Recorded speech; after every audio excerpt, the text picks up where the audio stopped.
નમસ્તે વિદ્યાર્થી મિત્રો, BSM1 Gujarati CC CE 101 Sudama ચરિત્ર એના લેખક છે પ્રેમાનંદ. આપણે આના અગાઉના લેક્ચરમાં એકમ એકમાં મધ્યકાળના પ્રમુખ પદ્ય પ્રકારો ફાગુ તો આપણે જોઈ ગયા કે ડૉક્ટર KB વ્યાસે ફગુ શબ્દને દેશનો મૂળનો છે અને એવી અનુમાન કરે છે. ફાગુ શબ્દની વ્યુત્પત્તિ દેશી નામમાલામાં હેમચંદ્રાચાર્ય આ મુજબ આપે છે કે ફગુ વત્સો સ. આપણે જોઈ ગયા કે તમે પણ તમારી નોટબુકમાં આ જે લખાવું છું એ નોંધ કરતા રહેજો. ફગુ વત્સોત્સવ એટલે કે ફાગણ મહિનાના વસોત્સવ અથવા તરીકે ફગુ શબ્દનો પ્રયોગ જાતો હોવાનો નિર્દેશ આપ્યો છે. લોકગીતોમાં સ્ત્રીઓ અને પુરુષો જે દાંડિયા રાસ સાથે ગાતા લોકવાણીમાં એને જ ફાગણ કહેવામાં આવે છે, કહેવામાં આવે છે.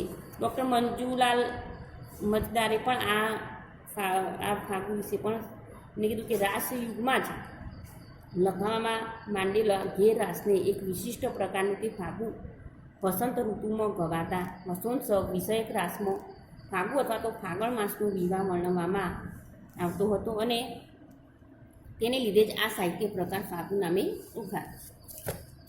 આમ વસંત ઋતુ સાથે શૃંગાર રસનો પણ સંબંધ જોવા મળે છે. ફાગુ કાવ્યમાં રમણીય અને આ સામગ્રીથી બને છે. એવી જ રીતે જોઈએ તો વસંતોત્સવ પ્રાકૃતિક વૈભવની મોહક વનરાજી સુગંધિત અને રંગબેરંગી પુષ્પો દ્વારા કોકિલનો ટોકાર ભ્રમર ગુંજન નવયુવાન નર નારીઓના કામ ક્રીડા આ બધાથી જ ખૂબ જ આ ફાગુ કાવ્યની રમણીય સામગ્રીથી બને છે. ફાગુ કાવ્યમાં સામાન્ય રીતે પૌરાણિક પાત્રોને નાયક નાયિકા તરીકે નિરૂપવામાં આવે છે. એમાં નાયક તરીકે કૃષ્ણનું પસંદગી છે અને નાયિકામાં ગોપી રૂકમણીની પસંદગી છે. જેને ફાગુનો મુખ્ય ઉદ્દેશ છે એ વૈરાગ્ય તપ, જૈનો જે રહ્યા એ ફાગુનો મુખ્ય ઉદ્દેશ વૈરાગ્ય તપ અને ઉપદેશની મહિમા પ્રદર્શિત કરવાનો છે. હવે આપણે જે આ પ્રશ્ન રહ્યો એ અધૂરો તો હવે એના આપણે આ પ્રશ્નની ચર્ચા અધૂરો છે એટલે કરીશું જે બાકી. તો આપણે આના અગાઉના લેક્ચરમાં આપણે જોઈ ગયા કે ફાગુના જે બાહ્ય સ્વરૂપો રહ્યા તો ફાગુના જે બાહ્ય સ્વરૂપની તપાસ કરતા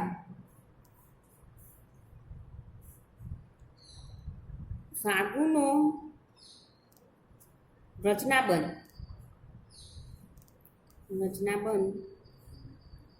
સામાન્ય રીતે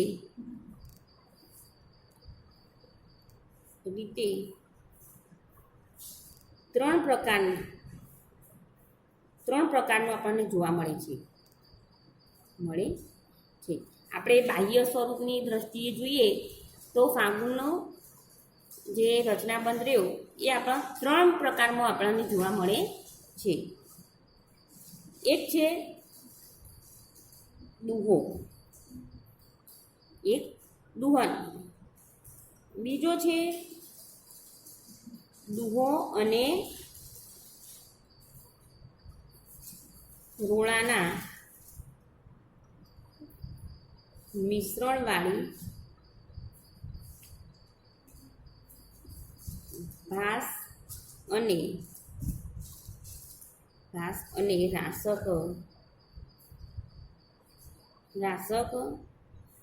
આંદોલ ફાગ એમ છંદો વૈવિધ્ય સાધતો વિશિષ્ટ બંધ એ ત્રણ રચનાબંધ મુખ્યત્વે ફાગુના ક્રમિક વિકાસમાં નિર્દેશ ગણી શકાય છે. તો આપણે જોઈએ તો આ ત્રણ જે રહી એક દુહો અને રોળાના મિશ્રણવાળી ઘાસ અને રાસક આંદોલન ફાગ એમ છંદ વિવિધતા, સાર્થ વિશિષ્ટ, આ 3 બંધો છે. તો આ રીતે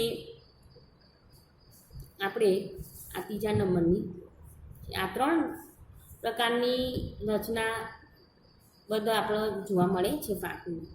મધ્યકાળમાં દુહામાં કેવળ મુક્તક જેવી જ લઘુ રચનાઓ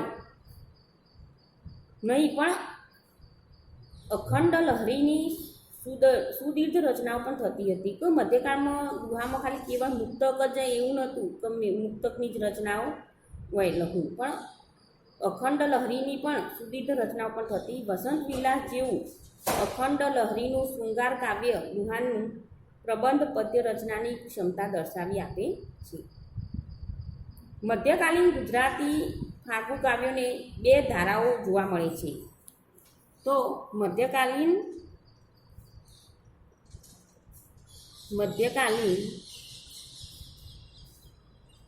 ગુજરાતી ફાગુ કાવ્યોને 2 ધારાઓ જોવા મળે છે. એક છે એ જૈન અને બીજી છે એ જૈનેતર ને તર. આ 2 જે ધારાઓ છે એ જોવા મળે છે. બંને ધારાના ફાગુઓમાં કેટલાક સમાન લક્ષણો પણ છે કે આ બંને ધારાઓ જે રહી એમાં કેટલાક સમાન લક્ષણો છે, તો કેટલીક બાબતોમાં બંને જુદા પણ પડે છે. તો આ બંને જે ધારાઓ એમાં સમાન લક્ષણો પણ છે કે સમાન લક્ષણો છે અને કેટલીક બાબતમાં એ જુદા પણ પડે છે. તો કેટલીક બાબતોમાં બંને જુદા પણ પડે છે. ફાગુના સ્વરૂપમાં વસંત વૈભવ અને શૃંગાર રસનું ઉત્કંઠ આલેખન મૂળભૂત બાબત છે. તો આ ફાગુનનું સ્વરૂપમાં એક તો જે રહ્યું એ ફાગુના સ્વરૂપમાં વસંત વૈભવ અને શૃંગાર રસનું ઉત્કટ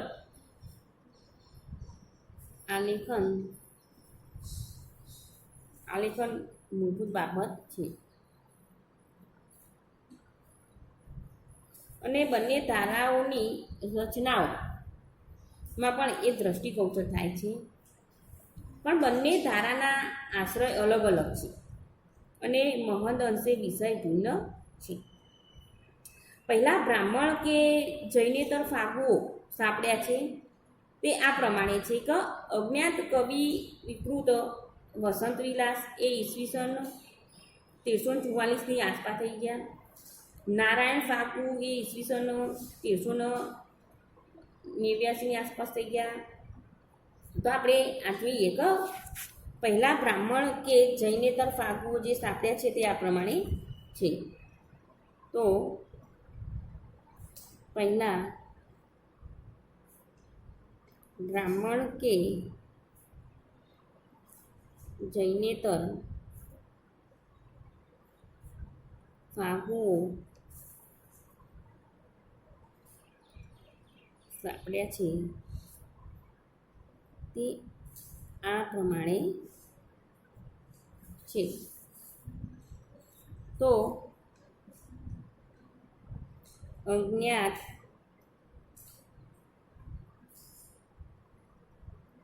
કૃત વસંત વિલાસ એ ઈસવીસન 1344ની આસપાસ. પછી નારાયણ ફાગુ એ ઈસવીસન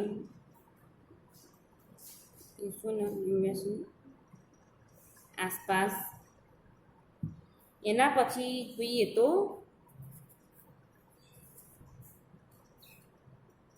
હરિવિલાસ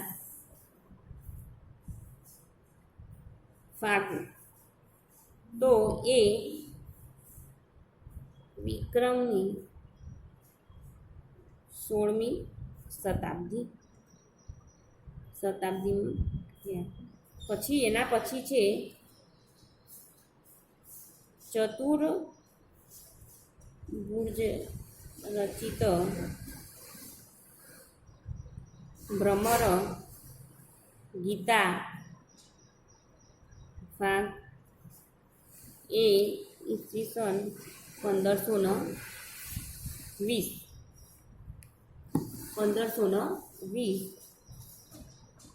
પછી અજ્ઞાત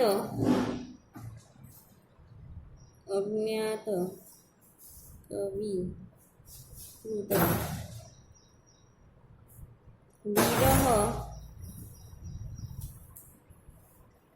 વિરહ સાવરી ફાગ, વિક્રમની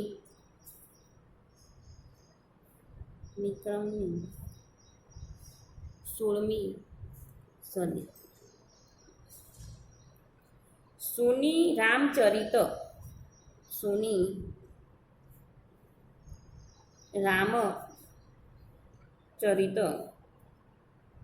વસંત વિલાસ, એ વિક્રમની 17મી સદી. પછી જોઈએ તો કૃષ્ણલીલા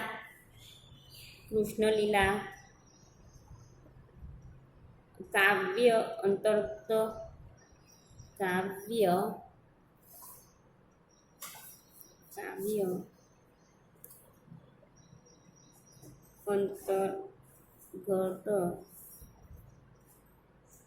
વસંત વિલાસ નામક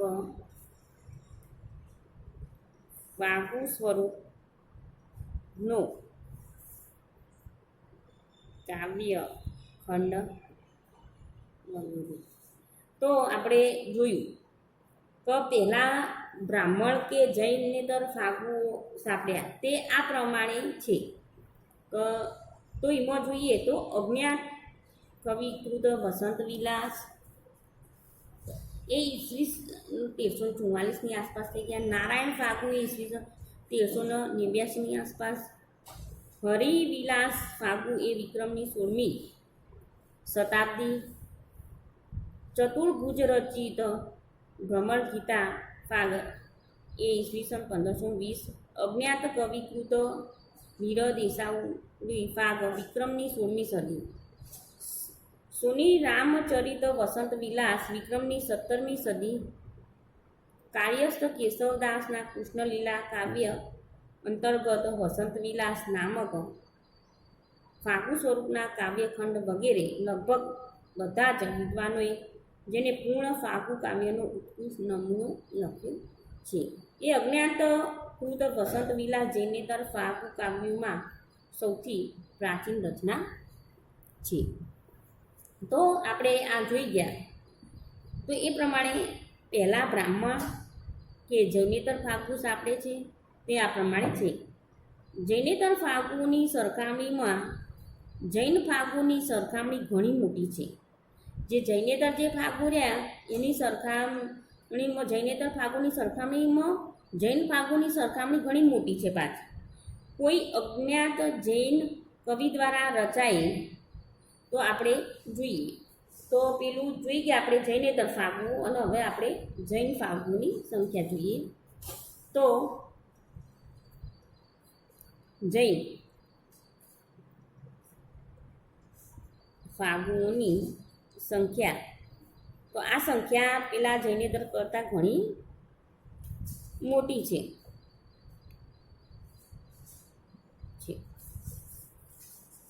હવે આપણે આમાં જોઈએ તો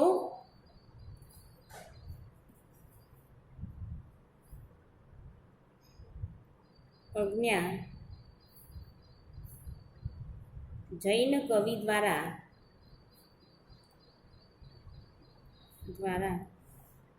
રચાય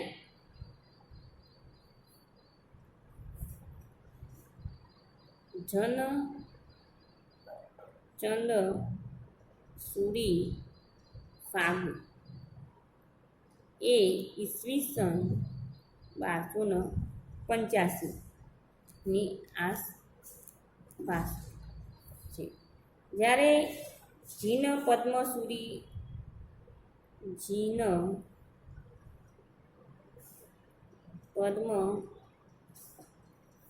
રચિત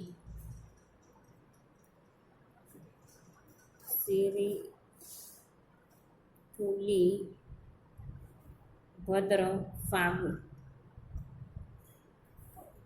એ 1334માં રચાયો છે. પછી એના પછીનું આપણે જોઈએ તો મલધારી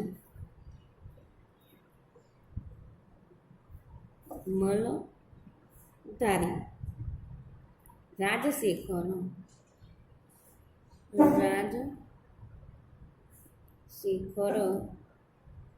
સુરીકૃત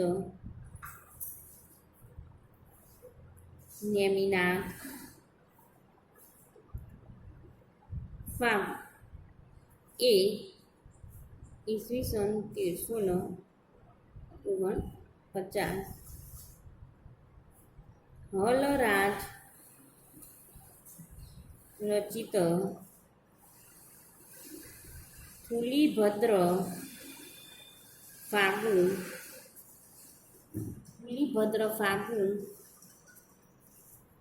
એ ઈસવીસન 1353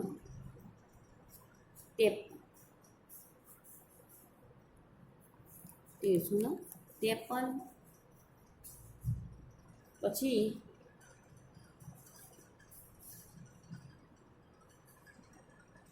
અજ્ઞાત કવિ કૃત જંબુ સ્વામી ફાગુ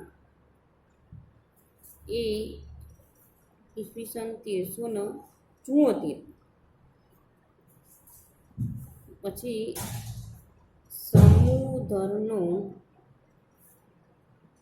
શ્રી નેમિનાથ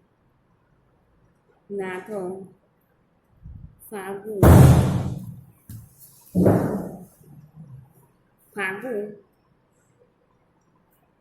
ઈસવીસન 1394 જયશેખર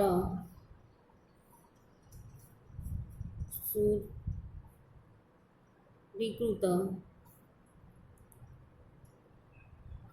નેમિનાથ ફાગુ એ ઈસવીસન 1422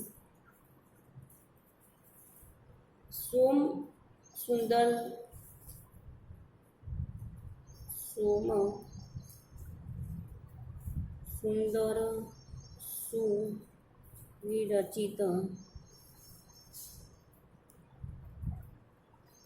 સ્થુલીભદ્ર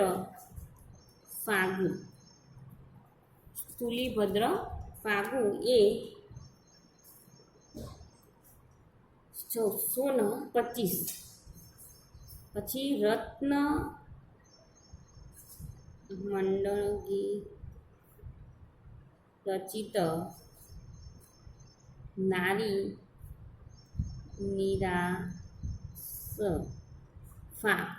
નિરાશ ફાગ એ વિક્રમની 16મી સદીનો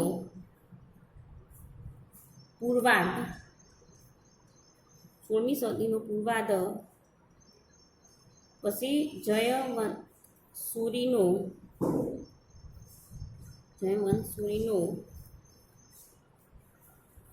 સ્થૂલી ભદ્ર કોષા પ્રેમવિલાસ ફાગ એ ઈસવીસન 1558 વગેરે ઉલ્લેખનીય છે. આ બધા જે જોયા આપણે ઉપયુક્ત ફાગોના શીર્ષકો ઉપરથી જ ખ્યાલ આવશે કે કેટલાક ફાગો તીર્થકરો વિશે પણ રચાયેલા છે. આમાંના કેટલાક જોઈએ તો એ તીર્થકરો વિશે વિચાર્યા છે. આમ જૈનેતર કરતાં જૈન ફાગોની સંખ્યા ઘણી મોટી છે.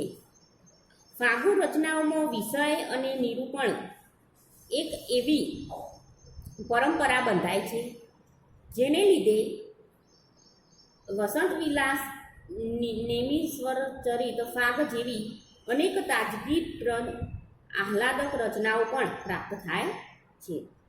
પરંતુ પછીથી સંખ્યાબંધ ફાગુમાં વિવાદાર્થ અને અંગત અનુભૂતિના સ્પર્શ વિહોણું નિરૂપણ થવા લાગ્યું અને જેને કારણે આ સાહિત્ય સ્વરૂપ એવું નાવીન્યને ચમત્કૃત ગુમાવી બેઠું. પાશ્ચાત્યકાલીન રચનાઓની એકવિધતા અને નિરસતાને લીધે જ ક્રમશઃ એનું આકર્ષણ ઓસરવા લાગે છે. તેમ છતાંય મધ્યકાલીન ગુજરાતી સાહિત્યમાં આ સ્વરૂપનું પ્રદાન નાનું સૂનું નથી. તો આપણે જોઈએ તો કોઈ બીજા બધા કરતાં પણ આનું પ્રદાન સારું છે, કંઈ નાનું સૂનું નથી. હવે આપણે જોયું તો મધ્યકાળના પ્રમુખ પદ્ય પ્રકારોનો એક પદ વિશે જોઈ ગયા, રાસો વિશે જોઈ ગયા, ફાગો વિશે જોઈ ગયા. હવે આના પછીનું જે પ્રશ્ન છે તે આપણે પ્રબંધ. તો પ્રબંધ વિશે આપણે જોઈશું.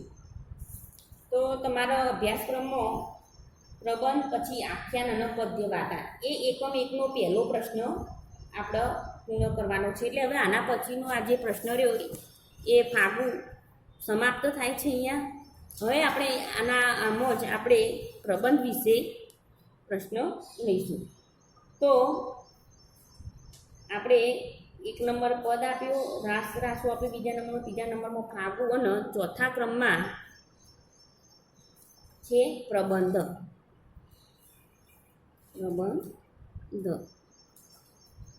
આ એકમ એકનો ચોથો પ્રશ્ન આપણે આવ્યા. એકમ એકનો પહેલાનો ચોથો મુદ્દો આવ્યા. હવે તો આપણે પ્રબંધ વિશેની ચર્ચા અહીંયા કરીશું. તો પ્રબંધમાં મધ્યકાલીન ગુજરાતી સાહિત્યમાં રાસ, ફાગુ, પવાડોની પેઠે પ્રબંધનો પણ સાહિત્ય પ્રકાર ઠીક પ્રમાણમાં ફેલાયો છે. પ્રબંધ એ શબ્દ સંસ્કૃત ભાષાનો છે. તો પ્રબંધ જે શબ્દ રહ્યો પ્રબંધ શબ્દ સંસ્કૃત ભાષાનો છે. પ્રબંધ એ સંસ્કૃત ભાષાનો શબ્દ છે. સંસ્કૃતમાં પ્રબંધનું સ્વરૂપ સુનિશ્ચિત રીતે નિર્ધારિત થયું નથી. વાસ્તવતાના સર્જક સુબંધુએ પણ પ્રબંધ સંજ્ઞાનો પ્રયોગ કથનાત્મક રચના માટે કર્યો છે. સંસ્કૃત સાહિત્યમાં પ્રબંધ સંજ્ઞાનો અર્થ મુખ્યત્વે સુસંકલિત વ્યવસ્થિત સાહિત્ય રચના એટલો છે. તો આપણે જોઈએ કે સંસ્કૃત સાહિત્યમાં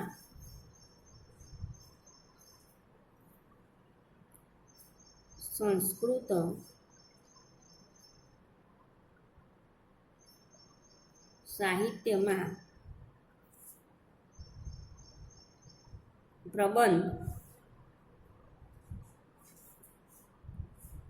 સંજ્ઞાનો અર્થ મુખ્યત્વે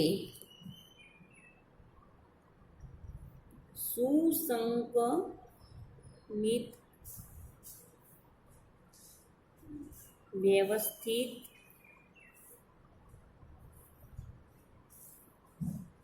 સાહિત્ય રચના એટલો છે. આપણે શું કે સંસ્કૃત સાહિત્યમાં પ્રબંધ સંજ્ઞાનો જે અર્થ રહ્યો એ મુખ્યત્વે સુસંકલિત વ્યવસ્થિત સાહિત્ય રચના એટલો જ છે.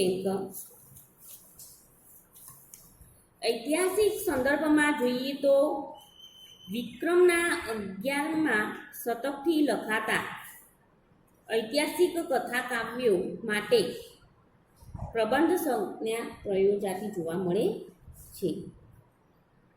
વિક્રમનો 13મા-14મા શતક સુધીમાં તો મહદઅંશે પ્રબંધનું સ્વરૂપ બંધાઈ ચૂક્યું હતું અને એ સમયના ઉપલબ્ધ બધા જ પ્રબંધ ઐતિહાસિક ચરિત્રાત્મક રચના અથવા તો ટૂંકમાં કહીએ તો ઐતિહાસિક વાર્તાના સ્વરૂપમાં છે. તો આ વિક્રમના 11મા શતકથી જે લખાતા તો શું કહે છે કે ઐતિહાસિક સંદર્ભમાં જોઈએ તો આપણે ઐતિહાસિક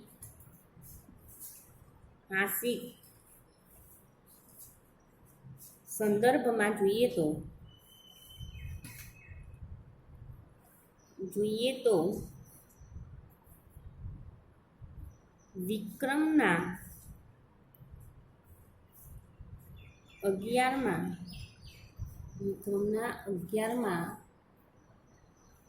શતકથી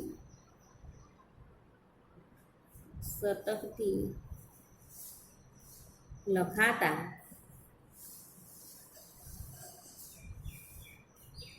ઐતિહાસિક કથા કાવ્યો માટે પ્રબંધ સંજ્ઞા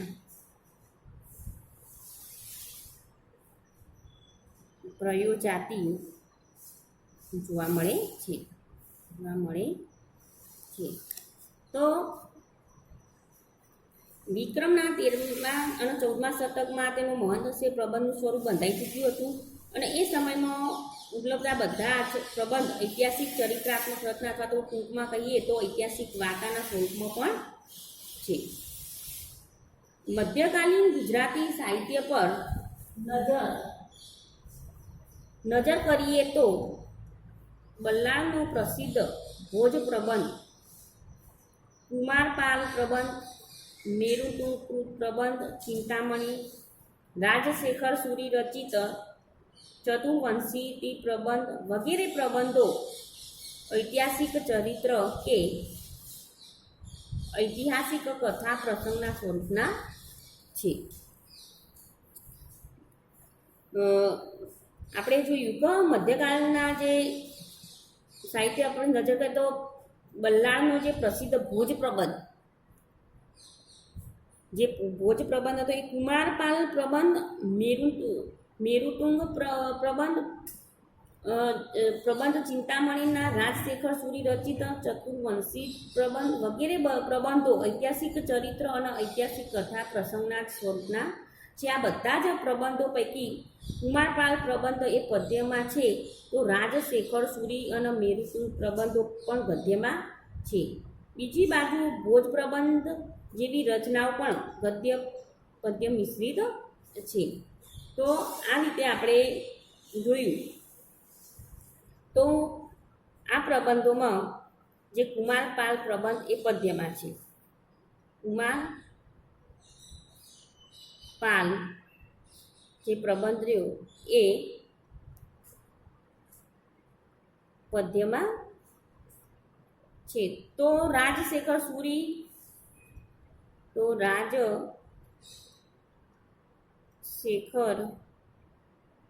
સૂરી અને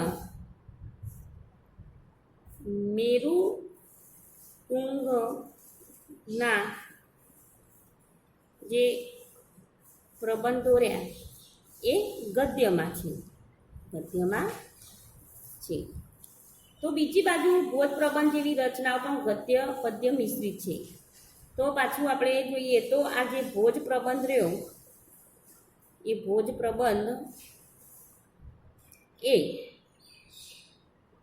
જેવી રચનાઓ ગદ્ય અને પદ્ય અને મિશ્રિત છે. ઉપયુક્ત પ્રબંધો પૈકી કેટલાકમાં એક જ ઐતિહાસિક વ્યક્તિત્વનું ચરિત્ર સુસંકલિત રીતે વિગતે આલેખવામાં આવ્યું છે.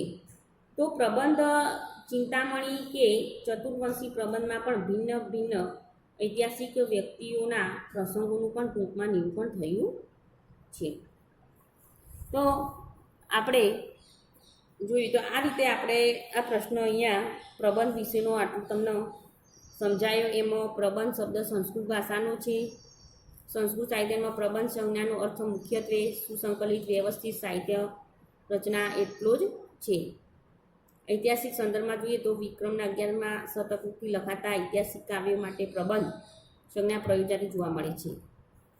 આપણે આ જોઈએ તો કુમારપાલે પ્રબંધ પદ્યમાં છે, તો રાજશેખ સુરી મેરુના પ્રબંધો એ પણ ગદ્યમાં છે. ભોજ પ્રબંધ જેવી રચનાઓ ગદ્ય પદ મિશ્રિત છે. તો આ પ્રશ્ન આપણે અહીંયા અધૂરો છે એટલો પૂરો કરે છે. પછી તમને આના પછીના લેક્ચરમાં અધૂરો પ્રશ્ન હું તમને ચલાવીશ. બસ અસ્તુ.